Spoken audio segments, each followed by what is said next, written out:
1,000 years after the death of Christ, money changers, those who loan out and manipulate the quantity of money, were active in medieval England. In fact, they were so active that acting together, they could manipulate the entire English economy. These were not bankers per se. The money changers generally were the goldsmiths. They were the first bankers because they started keeping other people's gold for safekeeping in their vaults. The first paper money was merely a receipt for gold left at the goldsmith. Paper money caught on because it was more convenient than carrying around a lot of heavy gold and silver coins. Eventually, goldsmiths noticed that only a small fraction of the depositors ever came in and demanded their gold at any one time. Goldsmiths started cheating on the system.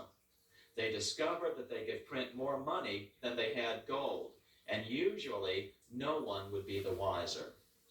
Then they could loan out this extra money and collect interest on it. This was the birth of fractional reserve banking.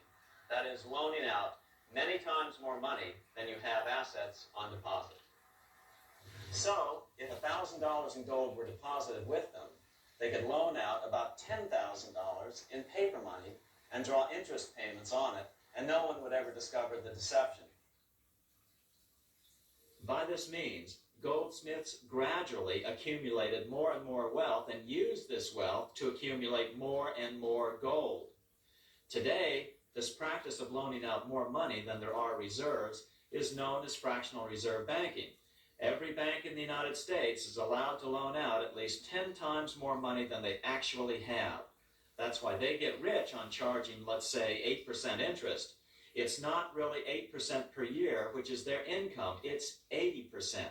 That's why bank buildings are always the largest in town.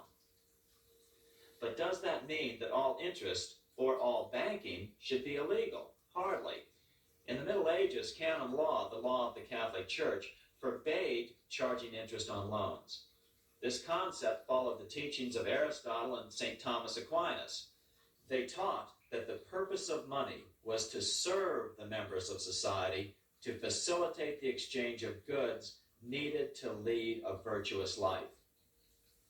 Interest, in their belief, hindered this purpose by putting an unnecessary burden on the use of money. In other words, interest was contrary to reason and justice. Reflecting church law in the Middle Ages, Europe forbade charging interest on loans and made it a crime called usury.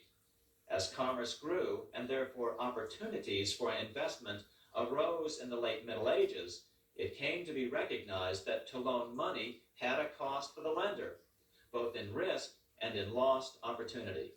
So some charges were allowed, but not interest per se. But all moralists, no matter what religion, condemn fraud, oppression of the poor, and injustice as clearly immoral. As we will see, fractional reserve lending is rooted in a fraud, results in widespread poverty, and reduces the value of everyone else's money. The ancient goldsmiths discovered that extra profits could be made by rowing the economy between easy money and tight money. When they made money easier to borrow, then the amount of money in circulation expanded. Money was plentiful. People took out more loans to expand their businesses. But then the money changers would tighten the money supply. They would make loans more difficult to get. What would happen? Just what happens today. A certain percentage of people could not repay their previous loans and could not take out new loans to repay the old ones. Therefore, they went bankrupt and had to sell their assets to the goldsmiths for pennies on the dollar. The same thing is still going on today, only today we call this rowing of the economy up and down the business cycle. Like Julius Caesar, King Henry I of England finally resolved to take the money power away from the goldsmiths about 1100 AD. Henry could have used anything as money, seashells, feathers, or even yak dung, as is often done in remote Tibetan provinces. I'm back. This video is going to be about the monetary system. And the video I was just showing you excerpts from is a video. It's an old video, as you can tell. It's called The Money Masters. Um, and that's where I kind of want to start, is with the creation of money, to start making, start trying to make my point um, about the current monetary system that we live in today, as opposed to how money really got started. As he just said, there were different forms of money before there was ever paper currency,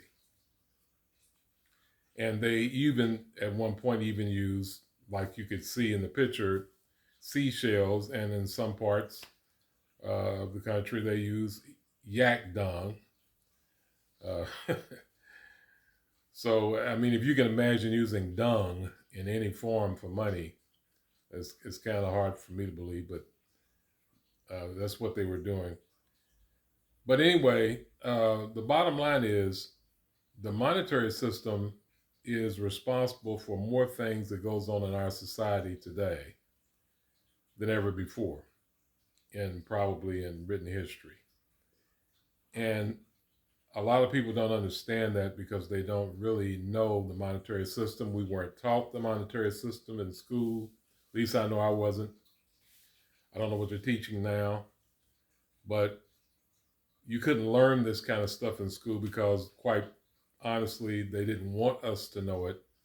Because if you understand everything about the systems that are being used, whether you look at those systems as oppressive or not, you would be harder to control, and it would be harder for them to maintain power over the masses if people weren't ignorant on some level. And so, even though we know, we go to school, we learn the basics of finance, capitalism really, to me, isn't real capitalism. Not the capitalism that you're taught in school, but the kind that we actually live up under, isn't really taught. Because if it were, people wouldn't be as easily bamboozled by some of the terminologies and some of the framing and phrasing that they use to bamboozle us with through the media and through other means. And so, first off, I'd like to talk about, I know a lot of people aren't religious. A lot of people don't believe in the Bible. And so when you mention something that comes out of the Bible, automatically they shut down. But I'm going to mention something that most people have heard, along with other things that are not in the Bible. And one of them is that the love of money is the root of all evil. A lot of people have heard that. And a lot of people misquote it. They say that money is the root of all evil. That's not the way that scripture is written. It says the love of money is the root of all evil. And there's also, and this isn't, I don't believe in the Bible, a saying that absolute power corrupts absolutely. And to me, that is what capitalism does and is. And what I mean by that is, in capitalism, you're taught never to pass up an opportunity to make a profit. Profits are put before people. Profits are more important than people, basically. That's the reason why companies lay people off when the profit margin isn't there. When business slows down, that's the reason why they lay people off. And that's why we have great unemployment numbers, because profits are put in front of people. And sure, you can argue that it doesn't make sense to keep people on if the business isn't there, but then that goes back to, I don't want to really go down that rabbit hole, but that goes back to the propaganda that they tell us about business owners being job creators.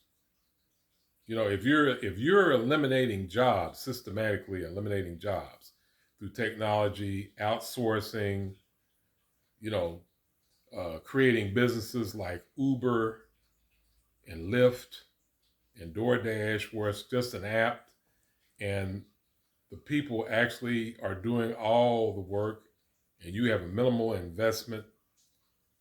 They're taking all the risk. You're taking the money, um, all because you really don't want to actually hire employees and be responsible for paying them and paying the overhead of having to provide a structure for them to work in, and equipment for them to use in order to uh, produce the products that you're selling. If that's what you're doing, that's not job creation. Obviously, it's the very opposite of job creation. And we're going to see that business model become more prevalent as time goes on. But anyway, like I said, I don't want to go down that rabbit hole, but getting back to the money part. The reason why I say that capitalism, I believe, is the root of all evil in this society in today's world is because you have to look at the way the monetary system is set up. He has just stated the reason why they got to the point to where they started making currency was because any other form of exchange was too cumbersome to deal with. Weight the weight of coins, gold and silver coins. If you had a lot of them, that was a lot of weight to wag around. Obviously theft was an issue. If you're carrying all the money you have, or you have it at home or whatever, it makes it easier for thieves to steal it from you. And so the paper currency just made it more convenient. That and the banking system obviously made that more feasible for people. And then, of course, after that came the checks that we would write out, which was a substitution for the cash. And then credit came after that. And the problem with all that is as convenient as it is and as feasible as it is that it takes away from the fact that when we were up under the barter and trade system, before currency was ever invented, people had to have something of value to trade in order to get something of value back. So if you were a hunter and someone else was a farmer, they might needed your bearskin coat that you made, and you may have needed their grain or their corn or what have you. So that was an exchange of values. They had something of value, you had something of value that they needed. So that was a fair exchange. Doesn't matter, in today's market, people will look at it and say, well, one doesn't cost as much as the other, or one costs a lot more than the other. No, that's only because of the monetary system. At that particular time, is whatever you needed was what made the value of whatever it was you were trading. Obviously, if you didn't need a bearskin coat because you already had one, or you had plenty, your whole family was clothed, or if you live in a climate where you seldom ever needed one because it never got that cold, then that wouldn't have any value to you. But something else the person had might. And so that encouraged people to be creative and inventive and productive, because you always had to come up with something that somebody else needed to trade, unless, of course, you could do it yourself. Now, at that particular time, a lot of things were created right there on the farm or on the property that the person lived at, because they didn't live in the city, so they made everything. They made their own clothes. They made fashioned their own tools, a lot of things that they made anyway. But the things that they needed, if there was something that they didn't produce themselves, they can trade it in the marketplace with someone that had something else that they needed. And that was, that started that. And that worked out pretty good. It was just cumbersome, and it was limited, obviously.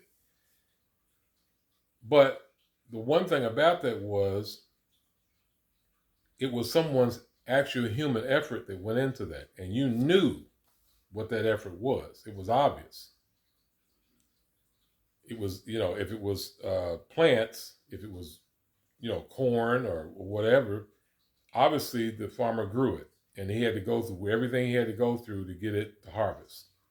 If it was a matter of, like I said, just for instance, the bearskin coat, then obviously you had to hunt down a bear and skin it. So you knew what the work and the effort was, and the productivity was that took place that made it valuable. Well, in the monetary system, and particularly in capitalism, that's not the case. Because one of the mechanics of capitalism is duplication. All you have to do is duplicate yourself enough times and you become rich. And it literally doesn't matter what it is. If you could come up with an idea and say, I'm going to sell snot sandwiches, as disgusting, as gross, and as crazy as that is, but let's just say you're going to sell snot sandwiches. All you have to do is come up with a marketing plan to make it seem like it's something that people would want, if it's no more than a novelty, and say you was going to charge $1 for them. Well, all you have to do is sell 1 million of them, and you're a millionaire. Or at least you would have $1 million in sales. You wouldn't have that much really tied up in the preparation, as long as you didn't run out of snot. So, and I'm saying all that to be facetious, of course, but my point is, it doesn't matter what it is in capitalism. You only have to duplicate whatever it is you do enough times, and you become rich. So what you're contributing is irrelevant. It's totally irrelevant. And the problem with that is that now you have a society where people's worth is no longer what it was. In other words, the worth is in the money and the material things that can be acquired with the money. The worth is no longer in the people, because your efforts are not reflected in the money. If you walk into any retailer and you have enough money, whether it's in cash or in the form of a credit card, if you have the means to purchase whatever it is you want to purchase, whatever goods and services you're after, that's the only thing they care about. That and the fact that the money is not counterfeit and the card is not stolen. That's the only thing they care about. But you as a person, that's irrelevant. That's totally irrelevant. What you do for a living, no one cares. That's totally irrelevant. So your efforts don't play into that equation at all. All you're doing is just trading cash for goods and services. And that's our economy. Without it, we don't have an economy as we know it.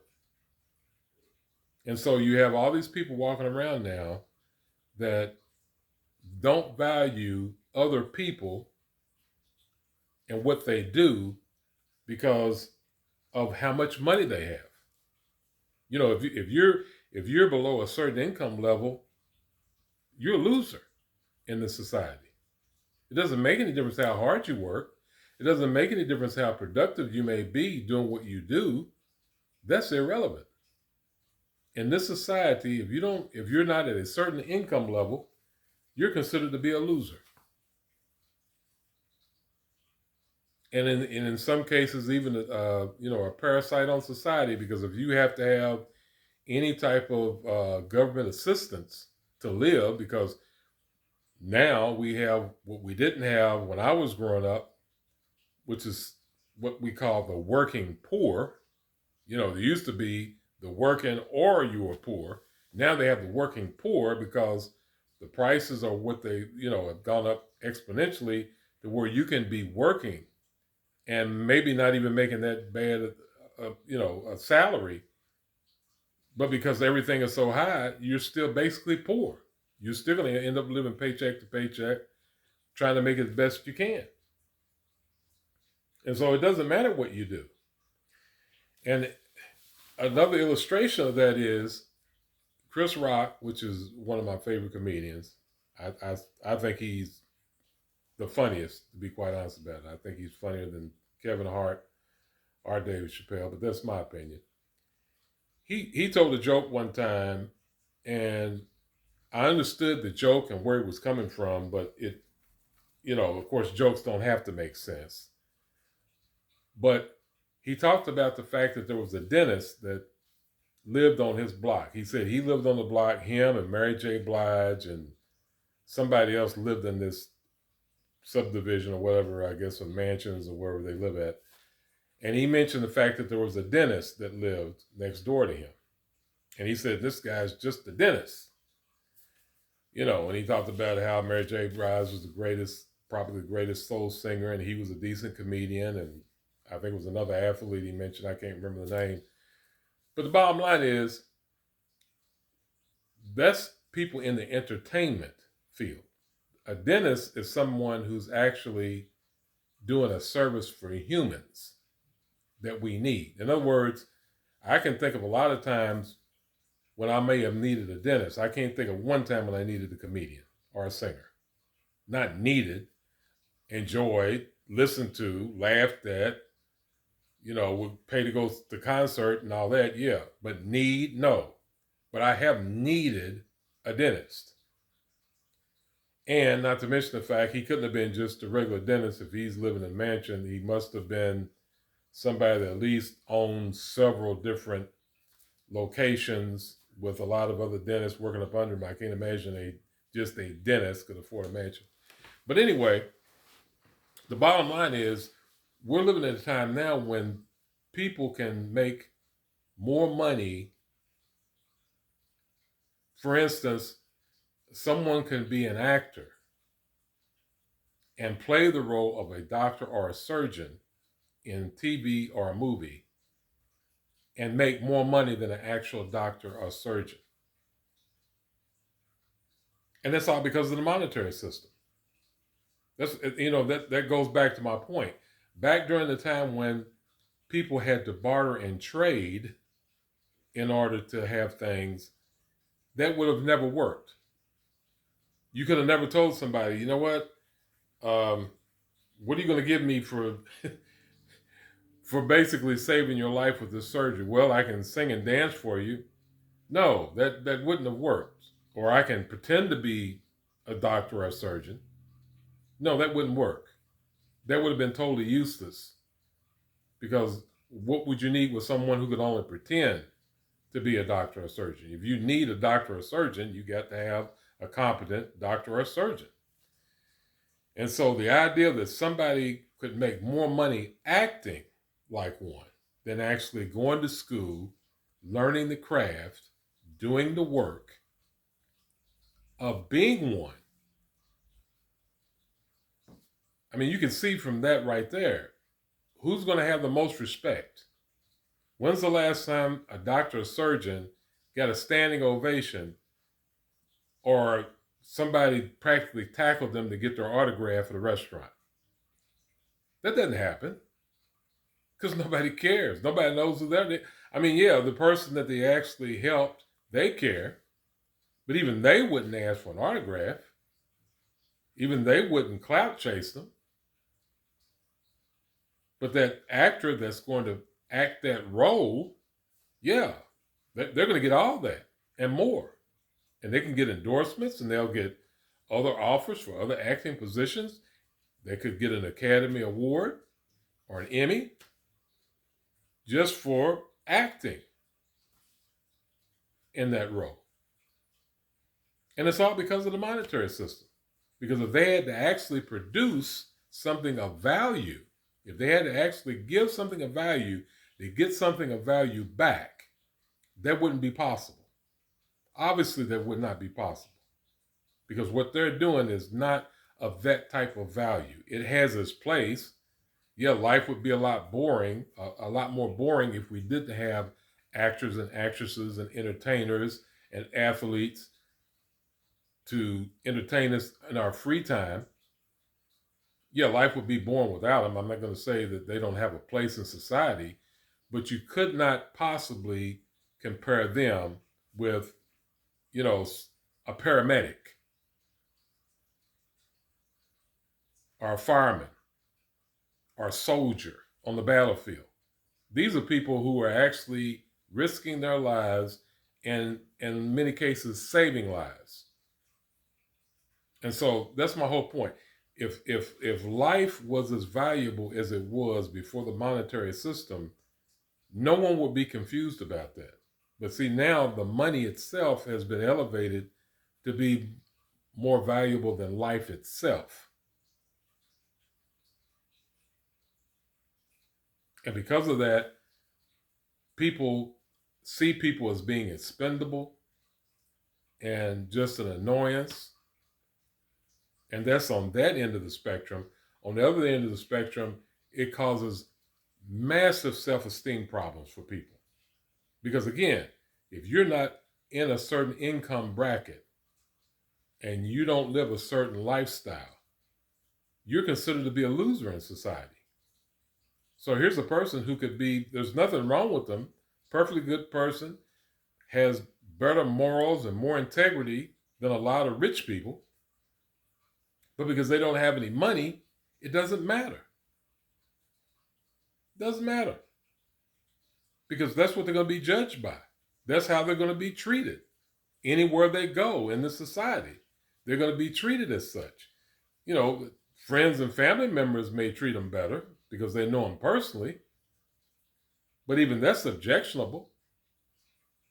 Because if they're the type of people who are highly successful and they know this person, they're not going to think that person's on the same level with themselves. And it's not likely they're going to treat them that way. They may patronize them and pretend to treat them as if they were equals. But the reality is they don't think of them that way. Of course they don't. And that's all because of the monetary system. That's all because cash is more important and profits are more important than people. And that's how that happened. Because once we started going to the paper currency to deal with one another, that caused that disconnect. And it's been handed down now, generation to generation, to now it's just quote unquote the norm to think that way about people. So someone who has a lot of money that you either want to be like, wish you could live like, or hope that maybe one day maybe they could put you on, or whatever your endeavor might be. That person is more important than someone who, as I said, has more integrity than the person that you're looking up to with all the money. And who's going to get treated that way? I mean, and again, I know a lot of people don't particularly believe in the Bible, but I'm speaking to the Christians now. There's even a scripture in James where it talks about some faith without works being dead. And in the context of that, it talks about someone who comes in the church and because they're basically a bum, possibly a homeless type person, they said you wouldn't want them to sit next to you, but the person with the gay apparel, meaning someone well-dressed, well-groomed, that looks like they've got money, that's the person you want them to sit beside you, but the other person, you don't. And they said, how then does the love of God dwell in you if that's how you feel about your fellow man? I mean, so this isn't even a new concept. This is not my concept. It is what it is. And so I just wanted to touch on that. I could go a lot further with it. At some point, I probably will. But I just want to give this as far as food for thought because, again, the monetary system that we live in today, in today's society, it's all we know. If we've been born in this generation, in this, not just this generation, in this century, really, that's all we know. We don't know any other way of dealing with one another because the cash has always been there. And capitalism as a system, in order to acquire that cash, has always been in place. And so, again, to put profits over people is the norm. You know, there's been relationships where people have basically broken up over money. Uh, Most marriages, even, especially if they end within the first 5 years, a lot of times that has to do with money issues. So here you've gotten with this person that's supposed to be the love of your life, you know, the mother or the father of your children, and you're supposed to be a family unit. But if that person isn't handling money the way you like and it's causing you some type of financial hardship one way or the other, and y'all can't agree on what you're going to spend the money on, or you're broke all the time, and the woman wants to blame the man because he's not making enough money, or the man wants to blame the woman because she's spending it like water, whatever the case may be, a lot of marriages will break up over money. That's money over people all day long. And that's just that particular scenario. There are so many more. There's so many more. But I'm not going to go into all that right now. Again, I didn't want to make this one a long one. I just kind of wanted to get in there and to try to make the point. If you ever want to see this video in its entirety, it's called Money Matters. I'm sorry, Money Changers. It's called Money Changers. And again, it's an old movie, but it's going to have some things in there that are still relevant today, like the Federal Reserve, how it was started. You just need to see it.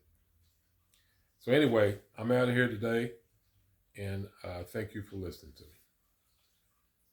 Oh, and please hit the like button, and if you have any comments, please leave them. Thank you.